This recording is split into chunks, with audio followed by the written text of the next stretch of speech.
Boa tarde a todos. Obrigado, professor Tércio, por mais essa oportunidade. Obrigado, Sônia. Sônia! Obrigado pelo carinho, pela gentileza. Democracia e judiciário, como é que a gente vai conectar o sistema tributário aqui? Na verdade, achei muito apropriada a presença aqui na mesa do Raul White, porque eu acho que o que a gente enfrenta é uma doença do direito, uma doença da legalidade, que, de certa forma, se situa entre esse esforço de discutir democracia e essa patologia que aparece no Poder Judiciário tentando resolver os problemas da democracia que decorrem de problemas da própria legalidade. Eu acho que isso aparece muito no direito tributário e essa vai ser justamente a fala da Vanessa, vai falar um pouquinho sobre essa doença da legalidade e como a gente está tentando resolver essa doença da legalidade. O Alan gosta muito de histórias sufis e de Jalaluddin Rumi, então eu queria abrir aqui com uma história desse desafio de construir duas legalidades. Primeiro, partir de uma legalidade que é a nossa atual legalidade para construir uma outra legalidade, um novo paradigma de legalidade. É bem curtinho o texto, faz uma brincadeira com a ideia de sombra, uma alegoria com a ideia de sombra. A analogia dos dois mundos é dada pelo mestre Rumi, entre muitos outros. Ele chama a atenção para o efeito que o mover-se tem sobre a sua própria sombra. Considere este mundo, ele sugeriu, como a sombra. E o próximo, o outro mundo, a outra legalidade, como o sol para o efeito da analogia. Agora observe que se você se desloca na direção da sua sombra, desse mundo que nós conhecemos, ela recua. Se perseguida, não pode ser alcançada. Você segue em torno da nossa tradição da legalidade, você corre atrás da sua sombra e ela se afasta. Se, contudo, você se desloca na direção do sol, do outro mundo, a sombra o seguirá. Então eu acho que o nosso propósito está construindo uma nova legalidade, uma nova perspectiva de legalidade. E aqui eu abro com outra brincadeira que eu fiz com o Wellington Nogueira. Vocês conhecem o Wellington Nogueira? Não. O Wellington Nogueira, ele é um palhaço do Doutores da Alegria que entra nos hospitais, enfim, trazendo amor, carinho, esperança para as crianças. Ele foi candidato a deputado federal, eu levei para o evento do Unafisco, e a gente gravou um vídeo de 1 minuto brincando, eu e ele, e senti um palhaço também, é só 1 minutinho. A fala foi assim, ele dizia, meu nome é Wellington Nogueira, eu sou empreendedor social, e sou um palhaço, e eu estou aqui com o... Aí eu me apresentava, eu falo, eu sou Eurico De Santis, sou professor de Direito Tributário da Fundação Getúlio Vargas. Ele disse, vocês devem estar imaginando, o que faz um palhaço com um tributarista? Eu falei, Wellington, você sabe qual que é a profissão mais antiga do mundo? Ele, são as... Eu falei, não. São os cobradores de impostos. As moças vieram depois. Depois que o Estado se organizou, porque era necessário custear o Estado. E para isso eram necessários os tributos. E aí que veio o escambo, veio a moeda, porque antes todo mundo andava nu e tudo era liberado. Foi com o Estado que surgiu essa nova profissão. Ele dizia, Eurico, então isso é muito antigo, não é? Eu falei, pois é, Wellington, muito antigo e muito agressivo. Porque, enfim, usando o poder e usando instrumentos de força, eu expropriava o patrimônio das pessoas, sem regras específicas. Ele disse, então, Eurico, está na hora de mudar e fazer uma reforma tributária. Eu falei, pois é, Wellington, com legalidade, que é o nosso desafio de criar um novo paradigma de legalidade, e com amor. Então, o nosso trabalho aqui é fazer uma reforma tributária com legalidade e com amor. E a melhor notícia de todas é que a gente está conseguindo fazer isso. A gente está trabalhando há 4 anos, eu venho apresentando 4 anos esse projeto. A gente já tem uma PEC, uma proposta de emenda constitucional que está no Congresso Nacional, com apoio dos sindicatos, agentes fiscais, municipais, federais e estaduais. Eu fui chamado em Brasília essa semana pelo professor Marco Sintra, que vai assumir a Secretaria que vai cuidar da Receita Federal e da Previdência, as duas principais reformas. Enfim, ele está ouvindo vários especialistas e ouviu a nossa proposta. A nossa proposta já virou uma PEC, a PEC número 7. Nós temos a legislação pronta e nós invertemos essa legalidade. No lugar de... E o Nelson, que foi que propôs isso, a gente montou toda a estrutura legal para escrever a PEC e a lei complementar a partir de princípios. São 5 princípios. Primeiro, simplicidade para o contribuinte. Segundo, transparência para quem paga efetivamente a carga tributária. E o Nelson vai falar sobre isso, da importância da alíquota única e do critério de destino.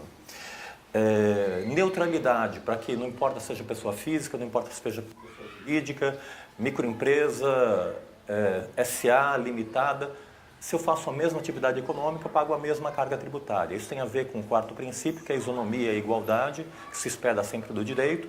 E o último princípio é um sistema voltado para arrecadação, não está voltado para estar favorecendo as pessoas.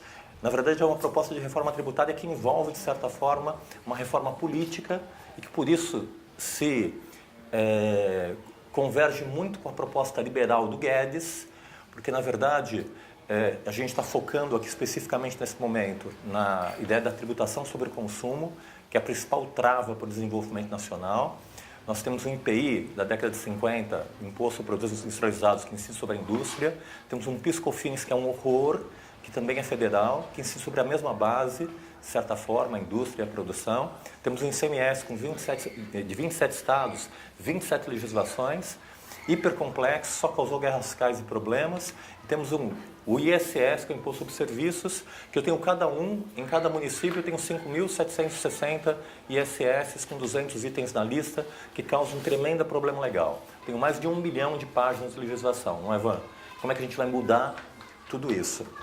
Na verdade, na nossa proposta, a gente revoga todos esses impostos, cria um imposto único, que não é o sobre movimentação financeira, mas um imposto único sobre o consumo, que empodera o cidadão consumidor e acaba com todos os benefícios fiscais. Ou seja, esse debate não é mais empresarial.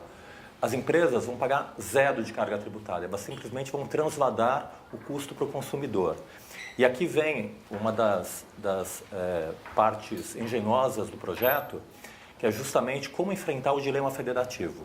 Então, a ideia é estar criando um único imposto sobre o consumo nacional, acabando com IPI e com PIS/COFINS federal, acabando com os 27 ICMS estaduais e acabando com 5.760 ISS municipais.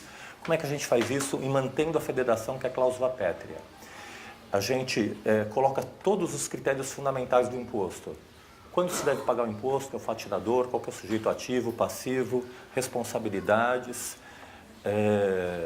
não cumulatividade, como vai funcionar. Isso a gente consegue colocar numa lei de 10 páginas, com isso eu revogo 1 milhão de páginas e tenho uma legalidade só, uma lei complementar com 10 páginas. E essa lei delega, ela coloca alíquotas referenciais, colocando por fora, com cálculos de Bernardo Api, a gente teria uma alíquota, que é a alíquota real de hoje, em torno de 25%, sendo cobrada por fora de forma transparente do consumidor. As empresas simplesmente, através do processo da não cumulatividade, vão transladar esse custo para o consumidor, deixando claro o quanto ele paga sobre o consumo, que é alto no Brasil. E essa lei complementar cria alíquotas referenciais. Ao todo é 25%. Com 2%, eu arrecado tudo que arrecadam os municípios com ISS. Com 14%, eu arrecado tudo que arrecada os estados, os 27 estados, com o ICMS. E com 9%, eu arrecado tudo que arrecada a União com PIS/COFINS e IPI. Então, com essa proposta, eu crio uma lei complementar que cria essas alíquotas referenciais, e aí vem a engenharia para enfrentar a questão do Pacto Federativo. Eu delego para a lei ordinária, federal, estadual e municipal, modificar essa alíquota.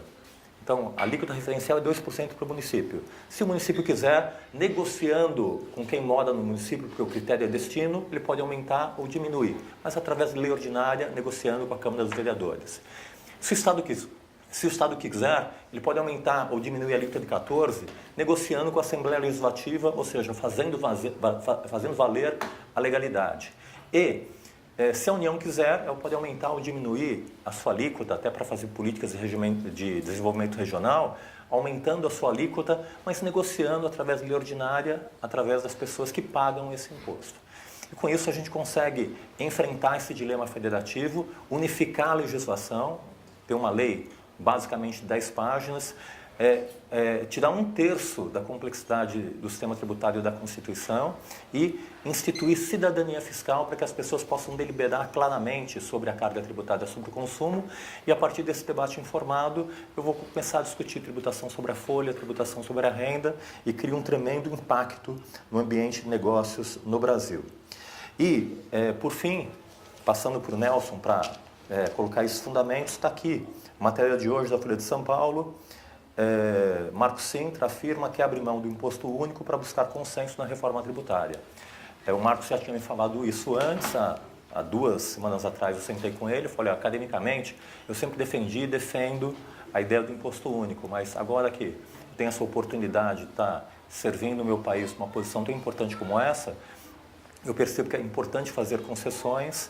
Então ele está abrindo esse diálogo, está conversando com o Raul, está conversando conosco para pensar várias propostas, mas basicamente o que ele está sinalizando, o que a mídia está sinalizando, o que ele está falando aqui nessa entrevista do jornal, é basicamente considerar a criação de um IVA, um imposto como esse, um imposto único sobre bens e serviços que empodera o cidadão, e instituir uma pequena contribuição previdenciária sobre movimentação financeira pequena para testar, algo abaixo de 0,5%, para substituir a tributação sobre a folha, para criar um grande impacto nas relações de trabalho. Então, é uma realidade, está acontecendo, e a sensação que eu tenho é que isso vai começar em 2019, que vai surgir em paralelo essas 2 propostas, pelo menos vão ser encaminhadas, de reforma do sistema tributário e reforma da Previdência.